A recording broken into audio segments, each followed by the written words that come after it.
늦은 휴가를 쓰고 지난 추석 명절을 보내느라 2주간 영상으로 만나지 못했습니다. 평안하셨어요? 다음 한 주는 말씀 사경회를 앞두고 산상순에 있는 팔복을 통해 그리스도인이 어떤 존재이며 왜 우리가 복받는 인생인지를 함께 누리게 될 것입니다.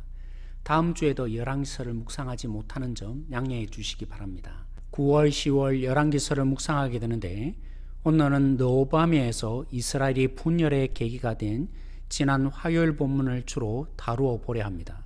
열왕기상 11장에 따르면 결혼한 아내들로 인해 우상 숭배에 빠진 솔로몬에게 하나님은 2번이나 돌이킬 기회를 주셨습니다. 하지만 소용이 없었습니다. 하나님은 솔로몬에게 나라를 빼앗아 솔로몬의 신하에게 주시겠다 말씀하셨습니다. 다윗을 위해서 한 지파만 솔로몬의 아들에게 주시겠다는 약속도 하셨습니다. 지난 월요일 본문에 하나님이 솔로몬의 손에서 나라를 빼앗아 줄 신하가 누구인지 드러납니다. 용사이기도 하였고 성실하여 솔로몬이 뭐든지 맡길 수 있는 여로보암에게 하나님은 아이야 선지자를 보내셨습니다. 아이야는 자신의 새 옷을 12조각 내어서 그 중에 10조각을 여로보암에게 주면서 하나님이 10지파를 그에게 주었다고 하셨습니다. 솔로몬의 우상 숭배의 구체적인 죄로 말미암아 일어난 결과라는 것도 분명히 하셨습니다.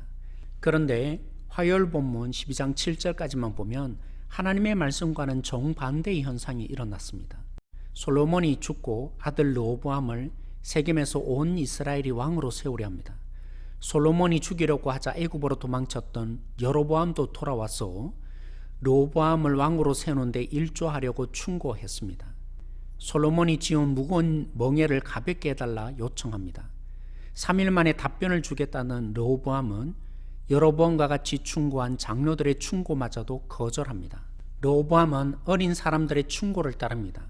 물론 나이가 어린 자이지만 솔로몬이 하나님께 지혜를 달라고 할 때 자신이 어려서 판단 능력이 없다는 것을 생각나게 하는 단어입니다. 결국 르호보암은 판단력이 없는 어린 동료들의 말을 듣고 솔로몬보다 더 무거운 짐을 지우는 왕이 되겠다고 한 결과 두 나라로 쪼개어지게 됩니다. 솔로몬에 의해 나라가 둘로 쪼개어지게 된 것은 솔로몬이 이웃 나라의 공주와 결혼을 통해 힘을 얻고자 했기 때문입니다. 르호보암이 무거운 노역의 짐을 가볍게 해주라는 장로들과 여로보암의 충고를 거절한 것도 마찬가지입니다. 솔로몬보다 더 무거운 짐을 지우겠다 하라는 어린 자들의 충고를 따른 것은 카리스마 있는 왕의 모습을 보이라는 것이었습니다.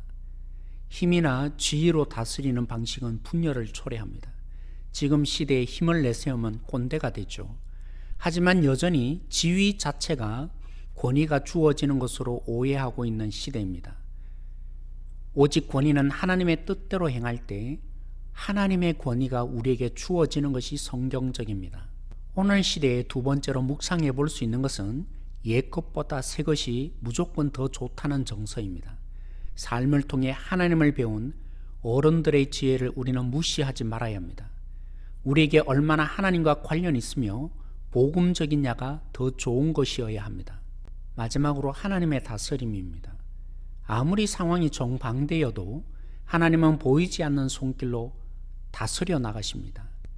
이 하나님의 다스림을 믿는 자가 복음적인 권위를 제대로 다루게 됩니다. 열왕기상 12장 15절에 르호보암이 지혜가 없는 어린 동료의 말을 듣게 되어 나라가 분열된 것은 하나님이 역사하셨기 때문이라 했습니다.